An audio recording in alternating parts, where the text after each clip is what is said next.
Steelers crazy nation, Steelers country. It is the most wonderful time of the year. The NFL draft is in a few days, and we are here with Mr. Michael Nicastro's final mock draft. Drum roll, Sammy. Let's get to it. Turn up your volume.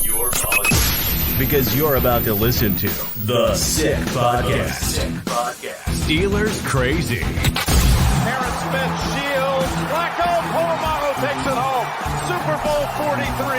Pittsburgh might be bound for that thanks to number 43. The sickest Pittsburgh Steelers podcast. Sports entertainment like no other. It's gonna be sick.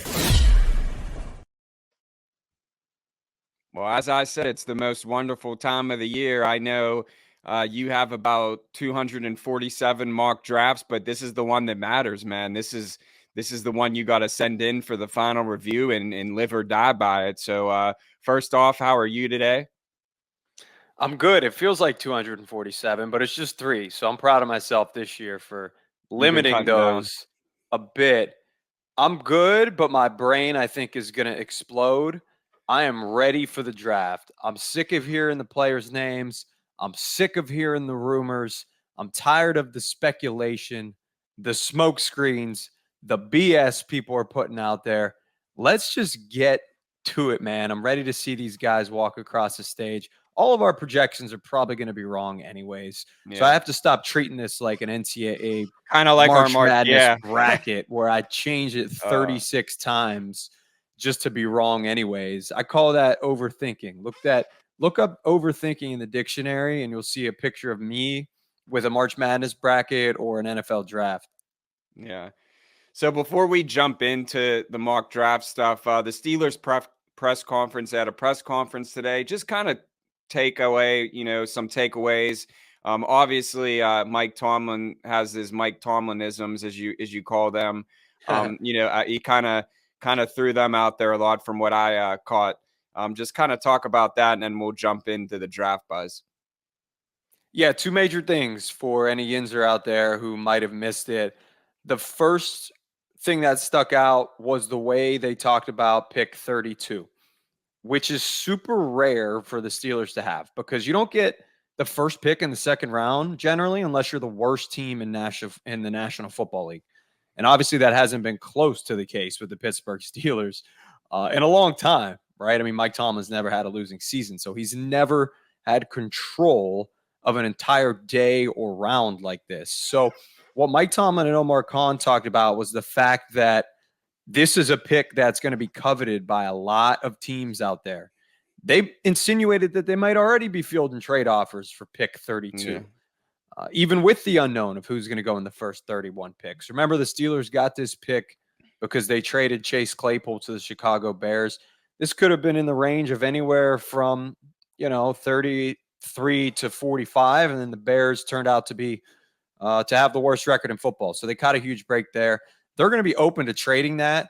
I don't think I would. Once we see some of the players that are going to be on the board, that'll dictate that, of course, and we'll find out who I have them taking in this mock draft. But that was one big takeaway is how freaking excited they are to have that pick. I am too.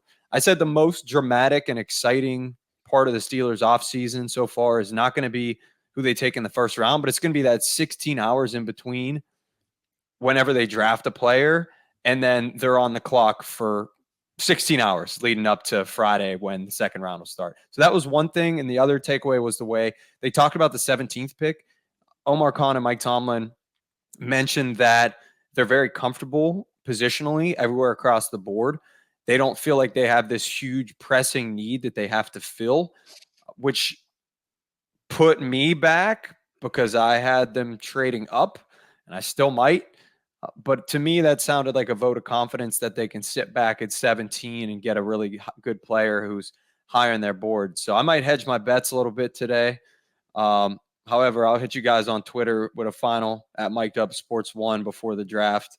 And, at the end of the day, like you said, only one counts. The last one counts. So we're getting close. But those are my 2 takeaways from the presser today with Omar and Coach T. Definitely. What do you think? we were just kind of talking about it off air with Anello and Sammy. It's just like, it's a new reign. This is Omar Khan and Mike Tomlin. And like you said, they missed the playoffs. So this is kind of different in Steeler land. We're not used to this.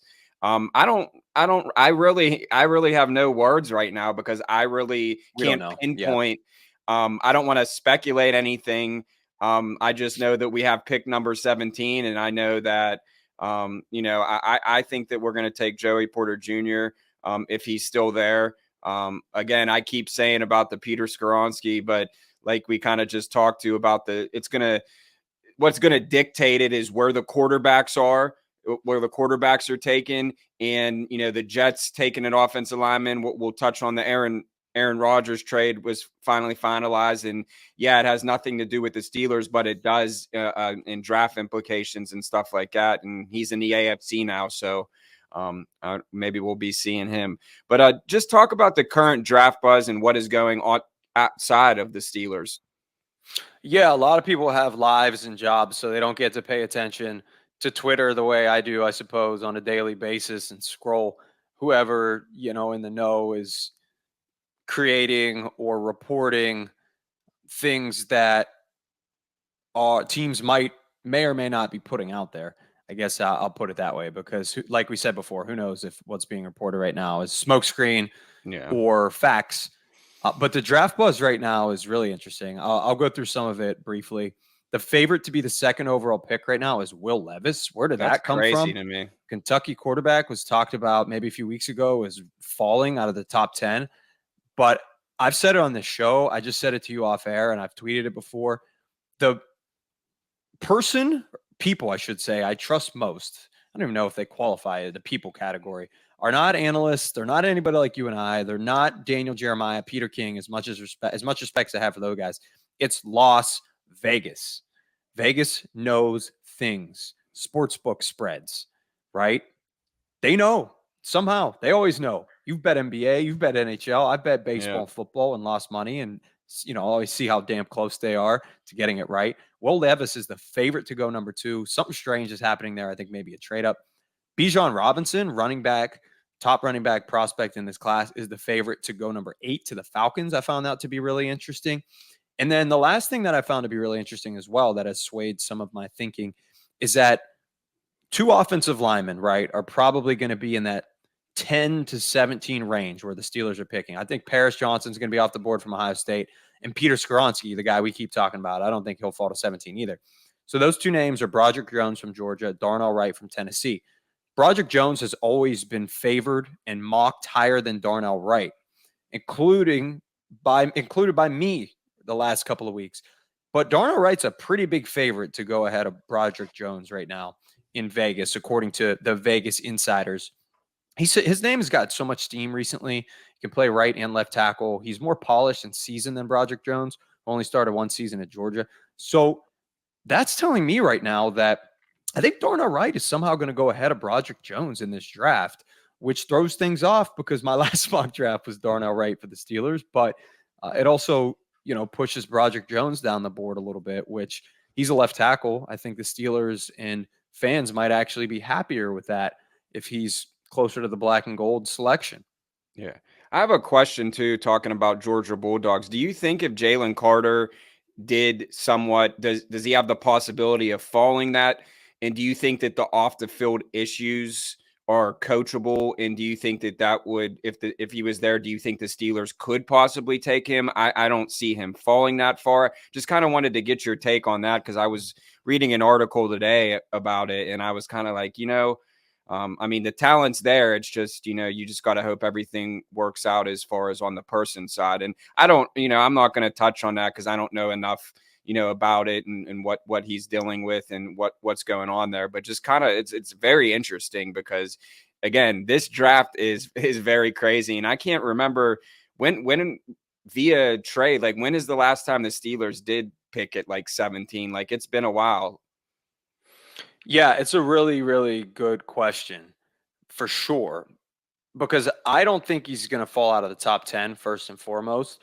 However, when I ran through my first round today, I had him going 8th, which is a little lower than I originally had him for a while. I had him at 5 to Seattle for a while, but I had him going 8th in the mock draft, and that was to the Arizona Cardinals after a bevy of trades. I had somebody moving up and taking Jalen Carter and taking, a quarterback, which led him to fall to 8. Anyways, yeah, you mentioned the off the field concerns. That's a big drop though to 17. That's my only I Yeah, just don't see it happening. But I've seen it ain't going crazier to stuff happen. happen, Right. and But this they could leads think me about trading up. They could think about trading up, right? There were talks that about leads them me to moving my up. next question. If the Steelers trade up, who will it be for? Yeah, I mean, well, first of all, on Carter, I think he is a guy that is correctable. I would not worry whatsoever about Yeah. taking him if you believe in your staff and you believe in your program and your culture. That's a guy that, certainly has had some challenges, but I think they're correctable. He's a number one player on my big board. If the Steelers had the number one overall pick, I think they would take Jalen Carter. So, yeah, if he does fall below 9, 10, 11, I think they definitely consider moving up. I would too, but I just don't think it's going to happen. I think the Steelers are definitely going to consider a trade up given the way that Omar Khan has maneuvered this offseason, wheeling and dealing, free agents you didn't see coming, a trade for Allen Robinson. So I think if the Steelers want a starting left tackle, which is probably the most pressing need, that with cornerback, they have to get ahead of the New York Jets, who now sit at 15 instead of 13, because I think Paris Johnson probably goes at 9 to the Bears. Skoronski is a great candidate to go 10 to the Eagles or 11 to the Tennessee Titans. I think Sammy Nanella would be cool with that at the end of the day. So those are two linemen who you're probably not trading up to 7 or 8 to get ahead of them. That's a lot of equity to give up in a draft that you feel comfortable plugging some needs. So I think if they can get ahead of the Jets at pick 15, right? So who are some teams in that mix? You got the Packers at 13. Don't tell me. I know we just had Dave Damashek on. They're not going to throw Deontay Johnson into the No, mix. hell no. No way. That doesn't make any sense. They would be downgrading significantly to have Allen Robinson replace Deontay Johnson. That's just stupid to do to a second-year quarterback like Kenny Pickett, who's developing a rapport with Deontay Johnson. But they could trade up with the Packers at 13, who I think still might target a receiver, a tight end. You don't need to make that pick at 13. Patriots at 14 are interesting to me because Bill Belichick and that group are always open to maneuvering. So maybe they'll go to 17. So I think if the Steelers trade up to 13 or 14 now to get ahead of the Jets at 15, they take left tackle Broderick Jones out of Georgia. That's where I'm leaning. Absolutely 100%. I don't think it'll take all that much. Probably the 4th round pick of 120 and a future 3rd, something like that. I think it was good for a 3 or 4 pick leap. Broderick Jones is a really raw player. He started 1 year at Georgia, but he's a mauler at left tackle. He is a true left tackle. And he's somebody, obviously, I think you can plug and play, start right away, take over for Dan Moore. And just like that, position that needs a lot of work is likely corrected in the 1st round. All right, before we jump into your mock draft, I know you kind of touched on it, but if we do stay at 17, who do you think? I still think it's just Joey Porter Jr. I just think that he's going to be Christian Gonzalez would be great, but again, I think that I don't see him falling that far. And Joey Porter Jr. will be the best cornerback left on the board. I'd really like your tweet about nepotism. Like that was just a fair tweet. It's not nepotism, right? It's not like it's like you're looking at a Connor Board. Hayward 1st overall. Yeah, even exactly. And it was funny because Connor Hayward, he when I was checking out his Twitter, he liked the interview with Jalen Reed that we did with the Sick podcast at the NFL Combine, and I went on his thing and he had like a thing on there. They drafted him just because he was Cam Hayward's brother, like in all capitals and stuff like that, and exclamation points, and he just killed it, man. He's a great player. He's going to be very serviceable to the Pittsburgh Steelers in the 2023 season. And I think Joey Porter Jr. Is one of those players when you look for, it was kind of like everyone was talking about Kenny Pickett, how he's the most NFL ready quarterback. Once he got the kinks worked out, I think we started to see that, towards the end of the season. And I feel that Joey Porter Jr. can step into that role, and fill the void of Cam Sutton and with, Peterson and vet guys to really help him, I think that he can make an impact immediately. And I think that that's what the Steelers need, because we don't rebuild, we reload. Ooh. And I think Joey Porter Jr. would have that same damn mindset. Like, I think he Yeah. would be like, oh, people were saying they took me because of my dad, right? Yeah, it's Like, just fuel to the fire. People don't understand that. They're football players. They probably use everything and then it's just, hey, let's prove all the naysayers and doubters wrong. I think that's what life's about, but you do it in a humble way and just go out on the field and leave it all out on the field. And, hey, I mean, this is just the crazy. It's just like crazy times, because this is how I know that we're getting older, because, we had Big Ben for all those years. And then everything, the tides are turning. Kenny Pickett, the Pittsburgh kid. I'm like, I still have to pinch myself sometimes, because I'm like, what is going on? Now we could possibly draft Joey Porter Jr. I'm just like, this it's dude weird. this dude was like 10 years old running around in a 2X55 jersey when the Steelers, like, it's just, it's insane. They shot me in Denver. Yeah, man. Peasy is Jerry Porter. That's what Pac-Man Jones called him.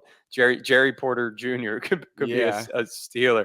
But I keep seeing, you're right. I keep seeing like players' sons, like even like LeBron James Jr. creeps me out a little bit, Brian. Yeah. And I saw like Willis Mike McGahee, Tomlin's the son, fifth. Dino. Yeah, that's weird too. Like, I feel like just the other day, you're right, we were sitting in your basement at the age of 13 watching Ben Roethlisberger get drafted, and running around eating ham sandwiches or whatever he did at Tracy York's house. On him. Yeah, always. He's a health freak right here. If you don't know Jordan and you're watching this show, this guy, he doesn't eat healthy. He'll go chicken wings every once in a while, just in the spirit of football and a 4th of July party or whatever it is. But this guy sticks to a strict diet. He's like, he's like Iron Man out here. He's like an NFL. He's like TJ Watt. He's like an NFL linebacker. He's getting ready. I might try out for special teams next year. Yeah, you always say it. The XFL's been popping. The XFL's been popping, man. Ben DiNucci can be out there. Slot receiver or something. We'll see where it goes. We'll see where it takes us. I just got to make sure that they put it in my contract that I could still do, 3 p.m. I got to do the sick podcast. I got to leave practice and do that. So we'll be good. But okay, let's get really good if this happens. All right. So we Mike's mock draft, the Castro's mock draft, the first 4 rounds. Go ahead. Pick 17. Well, first of all, like I said, I'm hedging my bets a little bit. All right. So we'll clip this next. You got to live and die by this, man. This is the first question. And I didn't answer it yet because we got on a tangent about ham sandwiches and Jerry Peasy Jr. If the first question was, and I'll start it with this. If the Steelers stay at 17, you said they'll take Joey Porter Jr. Yes. I say they'll take Lucas Van Ness, defensive lineman, outside linebacker, Iowa. And it's bothering me a little bit in my core deep down, because I keep trying to, every time I fill out a first round mock, when I get to the Steelers, I try and find a way to not pick him, if that makes sense. But I have Joey, I'm calling him Jerry Porter. I have Joey Porter Jr. off the board prior to the Steelers pick at 16. I have top remaining players on the board when the Steelers are at 17. Deonte Banks is there. Anton Harrison, the tackle from Oklahoma. Nolan Smith, the edge from Georgia. And Lucas Van Ness, this guy out of Iowa who was a hockey player growing up, who didn't even start under Kirk Ferentz at Iowa. And now some people are comparing him to J.J. Watt or Aiden Hutchinson off the edge. His measurables are off the charts. He's 21 years old, which is super attractive because obviously he's only 21. I don't know. I might have to go with that. Holy crap. I didn't know. I was watching him and I was like, I like this guy. And you just told me he's 21 years old. I'm like, holy crap. I'm sorry, Jerry Porter Jr. But yep. So if they stay at 17, you heard it right here first. With the 17th overall pick in the 2023 NFL Draft, the Pittsburgh Steelers will select Lucas Van Ness, outside linebacker, defensive end from Iowa. Next, you're going to tell me at 32 they're taking Jordan Addison. No, I'm not, because like I said, I'm hedging my bets. So now we can get to the mock draft, right? Yeah. All right. So in the mock draft currently, this is not considering they stay at 17, right? Like I said, I'm giving 2 options right now. We're still 3 days away from the draft. He's going to change it 20. Steeler Nation. He's going to change it 20 times before then. My gut right now says the Steelers are going to trade up for Broderick Jones. They're going to move up a few spots in this draft and get their left tackle of the future. Okay, so here are some possible destinations. An interesting connection not a lot of people are talking about right now. The Philadelphia Eagles pick at 10. Okay. Andy Weidel is a good buddy of the Philadelphia Eagles, right? Very familiar with that organization, in charge of player personnel with the Eagles the last handful of years to a degree. They have a connection. The Steelers could potentially call up their friends at Philadelphia Eagles and say, hey, listen, we know you guys want a running back.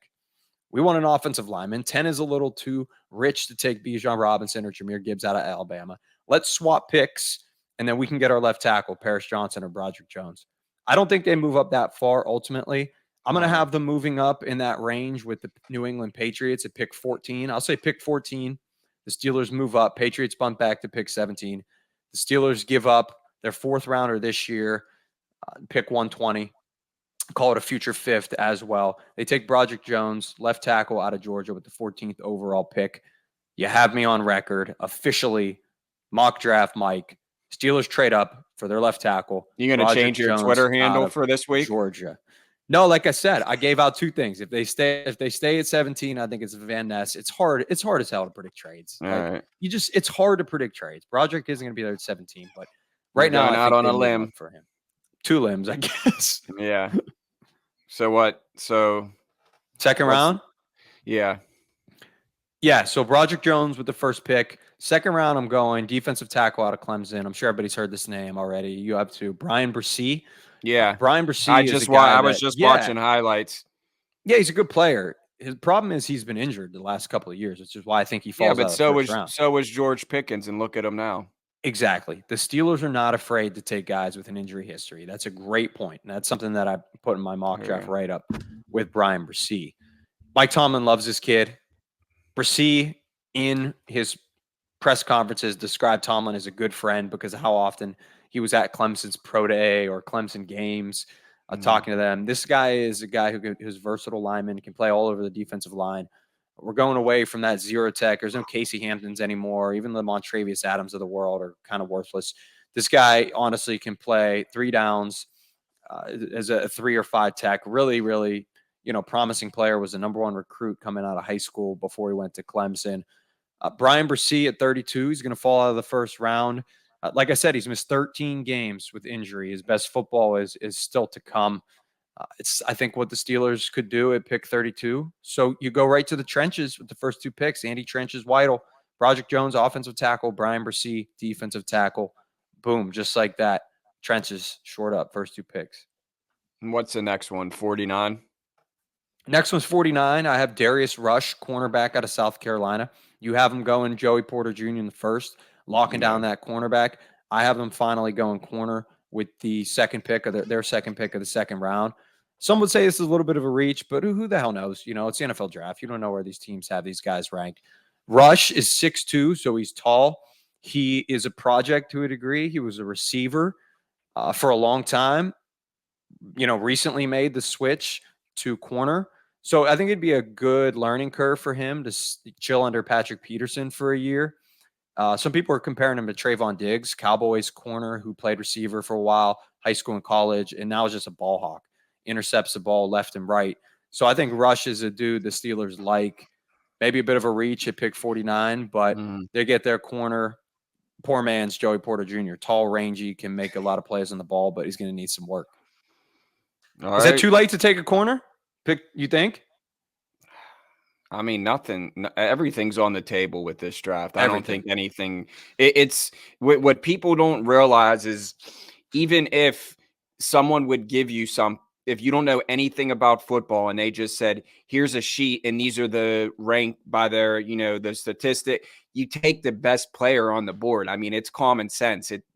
Obviously, you might have a relationship with these guys. You might have an in with some of these guys from going to the Senior Bowl, all that type of stuff and pro days. But at the end of the day, you take the best available player or whatever your team needs, left guard, defensive end, like whatever your team needs to get stronger. That's the position that you take.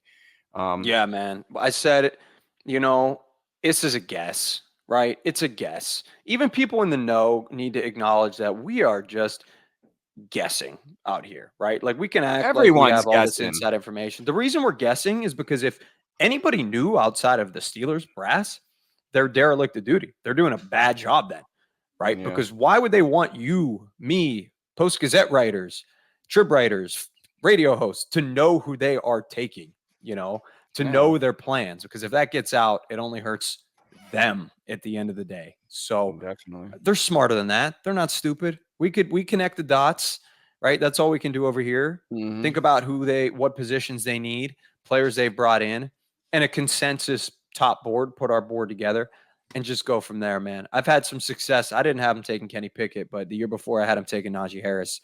That one, okay, kind of obvious. I don't think But the anyone year had him taking Kenny Pickett. Yeah, Peter King did. Shout out Peter King. Peter A lot of King, people are yeah. shitting on him today for the pick of Jackson Smith and Jigba, but he's been clutch. But the year before that, I had him taking Chase Claypool, and that was one where nobody really had them pegged. So that's one I kind of have a lot of pride in. I always bring that up. But so if I nail this one, that's 3 and 4 years. But I guess I'll actually have to make a pick for that to happen. Yeah. All right. Do we have one more? Yeah. You know what? I'll throw one more at you. I'm going to go round 3, pick 80 here. An outside linebacker from Wisconsin, Nick Herbig. Another Wisconsin guy. Yeah, why not, right? This is a kid that off-ball linebacker, but I think he also has edge potential. He played edge in college, 20 sacks and 75 pressures over the past 2 seasons. Listen, man, an outside linebacker from Wisconsin. Does that sound familiar? How's that worked out for the Steelers? Pretty well. Pretty damn good. This dude is a high motor. Listen, he gets to the quarterback, has a lot of creative moves. Steelers need an edge. For me, this is a really huge need. Bud Dupree did not sign back Which here. I'm glad that Really Bud Dupree didn't sign, and it's nothing personal. You are, yeah. Yeah, I just go younger. He's too injury prone. I mean, you see what he was good when he was on the field, but he wasn't on the field that much. And I just think that the Steelers need to get younger on defense, period. I mean, the Devin Bush didn't work out. So now it's time to get someone. I mean, I feel like and I think I said this on probably 6 podcasts already that we did, it's like ever since Ryan Shazier, it's been like a curse. It's like the Madden curse, the Shazier curse. We should have talked to Dave Damashek about that because he does the podcast with him, and I'm sure he would even said, it's crazy. I think the Steelers might have led the league recently in Wisconsin players on their team. I think it was TJ Watt, Mr. Milk, our boy Isaiah Loudermilk, Derek Watt. Mm-hmm. I wonder if there's one more that I'm missing. But I know it was between them and Michigan because we used to poke Chris Wormley a little bit. Yeah. Even though they had Worm, Zach Gentry. There was another Michigan dude somewhere. Oh, Devin Bush. Bush. There you go. Was the other Michigan dude. So an outside linebacker from Wisconsin who had 20 sacks past couple years. Here's a fun fact. That last name, Herbig, yeah, the Steelers just signed his brother, Nate Herbig, the offensive lineman. Wow. So you think there's some pull in that room to take a guy like Nick Herbig? Nepotism. Yeah, I think they're definitely nepotism right back at it. It's going to be the theme. If the Steelers take Joey Porter and then they take J.J. Watt, come out of retirement, come to the Steelers. And then they take Jordan Addison. And then I'm trying to think, is there any other Steelers-related players in this draft? I don't think there's another Watt. Canham like Smith, but he's the Ohio State guy who plays for the Pirates. There you go. Jackson Smith and Jigba. There's your next level. That is the most Pittsburgh draft we could put together of all time. Listen, okay, let's put together the biggest Pittsburgh draft right here. This would be a fun clip to clip off. The most Pittsburgh draft of all time is going to be Joey Porter Jr. at pick 17. Mm-hmm. Somehow Jackson Smith and Jigba falls to pick 32. Okay, so you take him, his brother, of course, Pirates, Kanan Smith and Jigba. Yeah. And then they're going to double down on receiver. Why not? We need as many receivers as we can get. And Jordan Addison's going to fall all the way to pick 49, and they're going to take him, the Pitt kid. And then you know what's going to happen? They're going to take Nick Herbig out of Wisconsin, the brother of Nate Herbig, and they're going to have the most geographically confined draft in the history of the modern era. And then, they'll draft who? Does Sidney Crosby have a sibling out there they can take? Lucas Van Ness. There you go. He's a hockey player, so he could fit right in with the Penguins. There you go, Pittsburghers. Dave Damashek, true Yinzer. He would love that. Definitely. Yeah, a lot of good stuff. We just talked with Corey Curtis. Has some flashes of Big Ben. Kind of touched on the Dwayne Haskins and his relationship. I thought that was really cool. So yeah, I mean, just check out that episode and see how your mock draft stacks up to Mr. Nicastro here. So it's not done yet. It's not a finished product. Check out yinzercrazy.com. We're going to throw it on the Sick Podcast webpage as well. Why not? Before the draft. But I think two things are fair right now. My prediction is the Steelers trade up and take Broderick Jones, offensive tackle from Georgia. Trade ups are hard to predict, man. And I'm going out on an absolute limb here for sure as well with the second thing here, and that if they stay at 17, Lucas Van Ness is who they take. So I gave out two options. I already said I'm hedging my bets, and it's a little bit embarrassing. But I will have something concrete. Twitter at Mic'd Up Sports 1 before Thursday, because you can't be that guy with two. But we still got 3 days. Shit can still change. When things can still change, it's hard to pencil something in. It just changed an hour ago, or I should say yesterday. It changed with the Aaron Rodgers trade. So could the Steelers sign a veteran outside linebacker a day from now that they get a cheap deal on? Justin Houston, they didn't see coming. Yeah, they could. And then guess what? I wouldn't have Lucas Van Ness as my pick at 17 in the first round. So until the day of, man, things change. Don't hold me accountable. That's what I'm saying, Yinzers. People in our comments, don't hold me accountable. Things can still change. Look at the Aaron Rodgers trade. And it's definitely Steelers crazy all week. So, well, this has been another great episode. Mic'd Up Sports 1 mock draft. I'm Jay York Football. I took your advice. We're all football over here, baby. A change of reign. Mock Draft Mike, my new Twitter name. I got to change. I'm sure there's one. If you nail the two picks, then you have to change your Twitter handle. I'll have to be like Mock Draft Mike 28 or something, or at least put it on a shirt. Of them. Cool. All right. Well, hey, we appreciate everyone tuning in. As always, make sure you subscribe wherever you listen to your podcast. There you go. Scan it. They'll be all over Pittsburgh. They're already starting to go all over Pittsburgh, walking to the Pirate game, soon to be walking to the Steeler game. Just walking to the Pirates playoff game. Yeah, there you go. The hottest team. It's been a pitching duel the past couple of days, but I'd like to say that they have the hottest offense in Pittsburgh right now. They did. So most definitely shout out to the Pittsburgh Pirates, and hopefully the Penguins can get it together. But one thing here that we will end on is that the Steelers crazy goes 365 days a year. So no matter what, we're bringing you the best Steeler coverage with great guests. What about current a leap year? And former players. Leap year. Do a little less, I guess. We'll cross that bridge when we get there. Until next time, stay crazy and go Steelers. It's NFL draft time, baby. The most wonderful time in the world. Jay York Football, Mic'd Up Sports 1, Steelers Crazy, Sick Podcast. Sammy. Broderick Jones or Lucas Van Ness. And that's a wrap. Hope you don't miss us too much until next time. Follow the Sick Podcast Steelers Crazy on YouTube, Instagram, Facebook, Google Play, and Apple Podcasts.